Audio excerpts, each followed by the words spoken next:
Hey there! Ready for another deep dive with me? Today we're exploring some fascinating ideas about family. We're going to be looking at excerpts from a Christian devotional called podcast9.pdf. And it focuses on this idea of fight for your family, which I thought was pretty interesting. But what really caught my eye was how it uses, wait for it, mathematical equations to illustrate relationship dynamics. Yeah, that's a unique approach for sure. I mean, using equations to represent family relationships, it definitely piques your interest. It really does. Makes you wonder, can we really boil down something as complex as family to like a simple formula? Well, I guess that's what we're here to find out. Okay, so the devotional starts off by grounding itself in, a familiar biblical passage, Matthew 7:24-27, the parable of the wise man building his house on the rock. Right. It's setting the stage by emphasizing the importance of a strong foundation. Just like a house needs a solid base to withstand storms, a family, at least according to this devotional, needs a solid foundation of faith and obedience to God's word. So we're talking about building our families on the rock of faith, huh? Interesting. But then it gets really interesting when the devotional introduces what it calls the equation of family. Yeah, it contrasts love and hate with submission and rebellion to kind of illustrate the different ways relationships can play out. It's important to note that this is obviously a simplified model, but, it could definitely give us some food for thought. Definitely a simplification. Families are way more complex than any equation. But let's break these equations down and see what they're getting at. First up, love plus rebellion, which the devotional claims leads to, well, infidelity, disappointment, arguments, basically a recipe for disaster in the family. It's suggesting that even with love present, a lack of boundaries and respect, which is symbolized here by rebellion, can lead to, a breakdown of trust and commitment. You think about it, even in healthy relationships, we need a certain degree of structure and mutual understanding to thrive. Unchecked rebellion, even in a loving environment, can just create chaos. Makes sense. It reminds me of that saying, love is not enough. You need more than just, warm, fuzzy feelings, right? Okay, next up is hate plus submission. This one, the devotional links it to bitterness, high blood pressure, depression. Oh boy. Yeah, not a pretty picture. This equation is highlighting the potential dangers of a relationship built on resentment and forced compliance. Even if there's outward submission, the underlying negativity, the hate in the equation, can fester and create a toxic environment. Like a pressure cooker, right? Mhm. Things might look calm on the surface, but underneath, it's all simmering negativity. Exactly. And this brings us to our third equation, which I think you can already guess is not going to be a happy one. Yeah, given the track record so far, I'm not expecting sunshine and rainbows here. You'd be right. Hate plus rebellion leads to the most extreme consequences, according to the devotional. Death, separation, complete breakdown of the family unit. Paints a pretty stark picture of the destructive power of negativity and defiance when they're left unchecked. That's pretty heavy stuff. Really makes you think about the long-term impact of our choices and how they contribute to the overall atmosphere in our family. Okay, so we've explored 3 equations, all with pretty negative outcomes. Let's see if the final one offers a glimmer of hope. What's a magic formula for a happy family, at least according to this devotional? Well, the final equation, and the one that's presented as the ideal, is love plus submission. This combination leads to peace, prosperity, progress, paradise. Yeah. You name it, it's there. Love and submission equals family bliss, huh? Now, I know the word submission can be a bit loaded, especially these days. So before we jump into that, let's unpack it a bit. Yeah, absolutely. Context is key here. Submission in this devotional isn't about, one person having absolute control over another. It's more about mutual respect, cooperation, and a willingness to consider each other's needs and perspectives. So it's not about blind obedience or one person dominating the other? Not at all. It's about recognizing that a healthy family requires a certain level of yielding to one another, putting the well-being of the family unit above individual desires or ego. That makes a lot of sense. It's about finding that balance between individuality and unity, right? Where each person feels valued and respected, but also understands that their choices impact the family as a whole. Precisely. The devotional is highlighting the importance of aligning individual desires with the overall goals and well-being of the family unit. So even though the equation analogy is obviously a simplification, it does give us a framework for thinking about family dynamics. And it encourages us to reflect on, the dynamics within our own families. Where do our relationships fall on this spectrum? What are we contributing to the equation? That's a great point. This isn't about judging anyone's family or their situation. It's about sparking some thoughtful reflection and maybe, inspiring positive change where it's needed. Families are complex. They're always evolving. And there's no one-size-fits-all formula for success. Well said. But before we get into the complexities of real-life families, let's shift gears a bit and explore another key aspect of this devotional, the power of prayer. The Key Prayers section offers specific prayers for families, and some of them are, well, quite striking. Yeah, they offer a fascinating glimpse into how this devotional views the spiritual side of family life. For example, one prayer asks God to strike down the strongman of your families and end his influence on your destiny. That's some pretty strong language. Can you help us understand this whole strongman concept in the context of family? It's a metaphorical way of describing, negative spiritual forces that can influence people and families. You can think of it as a symbol for the challenges and obstacles that hinder a family's well-being, whether it's internal struggles, external pressures, or even just plain bad luck. The prayer is a way of asking for divine intervention, asking for strength to overcome those challenges. So it's about acknowledging that there are forces beyond our control that can impact our families and seeking spiritual support to combat those forces. Exactly. It's recognizing that we're not always equipped to handle every challenge on our own, and that there's a power greater than ourselves that we can turn to for guidance, strength, and protection. Okay, that makes sense. Another prayer declares that sickness will not reach you this season. This one blends, spiritual and practical concerns. It reflects a belief that faith can influence every aspect of life, including health and well-being. That's a common theme in a lot of faith traditions, the idea that prayer can have a real impact on our physical and emotional well-being. It's about aligning ourselves with a higher power and inviting its healing and protective energy into our lives. It's interesting how these prayers connect faith to everyday concerns, like health, protection, and even just navigating family relationships. Yeah, it highlights the role of faith as a source of comfort and strength, especially during those tough times when we're facing uncertainty and hardship. Okay, before we get too deep into the world of prayer and its potential impact on families, let's take a moment to introduce the man behind this devotional, Pastor Ghislaine. Ah, yes, Pastor Ghislaine, or as he's known, Pastor G. His background definitely adds another layer to all of this. He's quite a multifaceted individual. The devotional describes him as a husband, a father, an author, an interpreter, a mentor, and even a nurse in training. Talk about a diverse skill set. He really speaks to his dedication to serving others and to his belief in the interconnectedness of faith, family, and community. The devotional mentions that he leads a French-speaking church in Minnesota that focuses on discipleship and missions. It's fascinating to see how this deep dive has taken us from, mathematical equations to biblical passages to the life and work of a pastor in the Midwest. It just goes to show that these ideas, while they come from a specific faith tradition, can resonate with people from all walks of life, from all sorts of backgrounds and experiences. Yeah, it's really fascinating. And I think it's important to acknowledge that this devotional, it comes from a specific perspective, a Christian evangelical faith. It's not meant to be like a universal one-size-fits-all for every family, right? Right, exactly.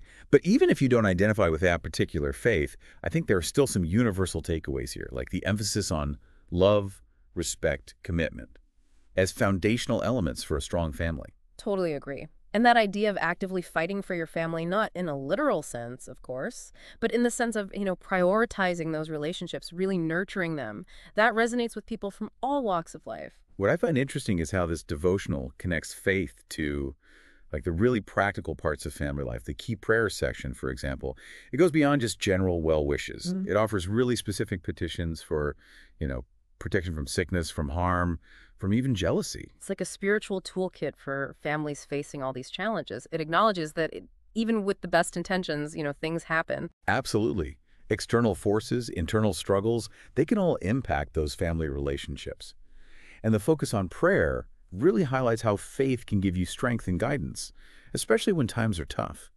And even if prayer isn't everyone's thing, that underlying idea of seeking support, seeking solace from a higher power, whatever that may look like for you, it's something a lot of people find comfort in. That's true. Whether it's through prayer, meditation, connecting with nature, or just, leaning on loved ones.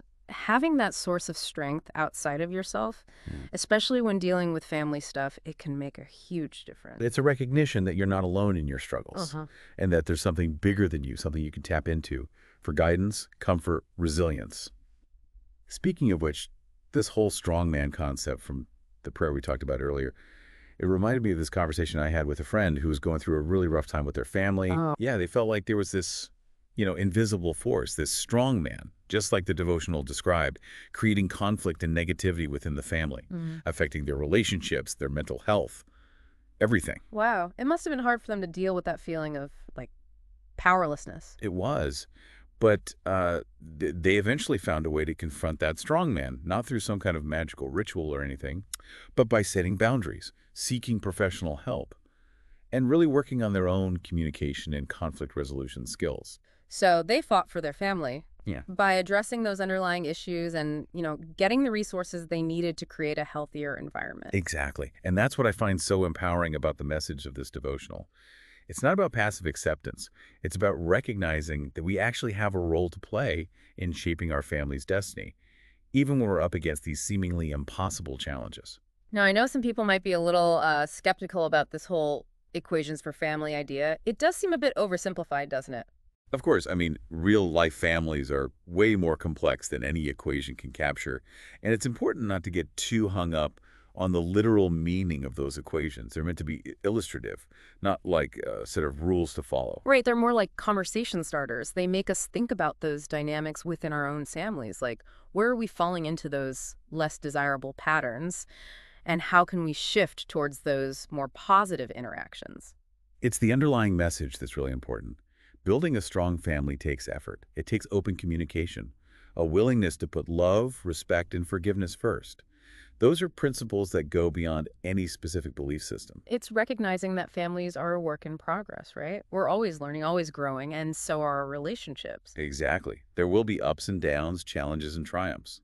But as long as we approach those things with love and understanding, we can navigate them. And those bonds, they only become stronger. And families come in all shapes and sizes. There's no right way to be a family. What matters is creating that safe, supportive, loving environment where everyone feels valued, everyone feels respected. Well said. That reminds me of another point that often comes up when we talk about family and faith, the role of community. Oh, interesting. You're talking about how faith communities can support families. Yeah, exactly. The devotional mentions Pastor Ghislaine leading a church. And it got me thinking about how faith communities can really be that network of support for families, especially those who are facing challenges. They can be like an extended family, can't they? With shared values, practical help. It's like a built-in support system. Exactly. It's a space where families can connect with others who understand what they're going through, share their burdens, offer encouragement. And for many people, that sense of community is so valuable. A place to connect, to share, to find strength. And let's not forget about the practical aspects. A lot of faith communities offer programs specifically for families. Parenting classes, marriage counseling, youth groups. They can be incredible resources. So they serve a dual purpose: spiritual guidance and practical support for everyday life. It's about recognizing that healthy families contribute to a healthy community. And that support can be invaluable, especially for those who might not have access to other resources or feel isolated. Absolutely. It's not just about formal programs either. It's about those informal networks of support that exist within these communities. Neighbors helping neighbors, friends lending an ear, sharing meals, creating a culture of care that goes beyond just the church walls. Sounds like those faith communities can play a crucial role in strengthening families and fostering that sense of connection within the community as a whole. Yeah, and it's something that's often overlooked. Okay, so we've talked about faith communities, but before we wrap up this whole prayer and support section, I wanted to go back to something you mentioned earlier about your friend who felt like there was this strong man creating problems in their family. Mm-hmm. I'm curious, did their faith play a role in how they dealt with that situation? It did, actually. They found a lot of comfort and strength in their belief in a higher power. Prayer was a source of solace for them, a way to connect with something bigger than themselves. And it helped them feel less overwhelmed by everything they were facing. So prayer became a tool for them to confront that strong man. Not like literally, but as a way to access their own inner strength and get guidance. Exactly. They weren't expecting a miracle. It was more about finding a sense of peace, a sense of perspective. And that allowed them to approach the situation with a clear head and with more resilience. That's powerful. Faith really can help us navigate those tricky family dynamics. Absolutely. It's not always about easy answers, but about tapping into a source of strength. It's about finding that anchor. That helps us weather the storm. I like that. Finding that anchor. This conversation has really highlighted how different people's approach to family and faith can be. There's no one right way. Couldn't agree more. It's about finding what works for you and your family, whether it's prayer, community support, or just focusing on those core values of love and respect. And being open to learning and growing along the way. Absolutely. Speaking of learning and growing, I wanted to shift gears a bit and talk about the author of this devotional, Pastor Ghislaine. Yeah, let's dive into his background a little. From what we know, he's a husband, a father, an author, an interpreter, a mentor, and he's even training to be a nurse. He's clearly passionate about serving others. His experiences likely shape his whole approach to ministry and his understanding of the challenges families face. I'm curious, what does it actually mean to be a disciple in the context of his church's focus on discipleship? Well, in a lot of Christian traditions, it's about following the teachings of Jesus and putting those teachings into action. It's not just about believing, it's about living out those beliefs. So walking the walk, not just talking the talk. Exactly. In the context of family, it might mean striving to be a more loving and supportive person, drawing on those principles of compassion, forgiveness, which are central to Christian teachings. It's about applying those principles to everyday family life. Exactly. And that's where the missions part comes in. Oh, right. His church is focused on both discipleship and missions. A lot of churches that emphasize discipleship are also big on outreach and service.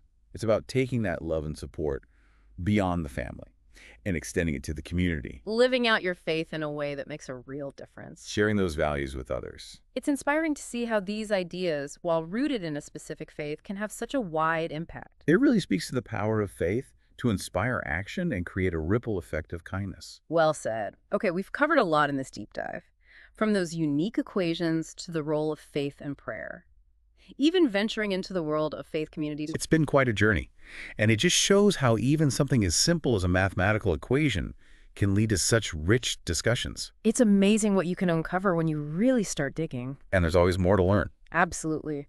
But I think it's time to wrap up this deep dive. Yeah, we've explored a lot, given our listeners plenty to think about. Hopefully. And to help them on that journey of reflection, I wanted to leave them with a final question.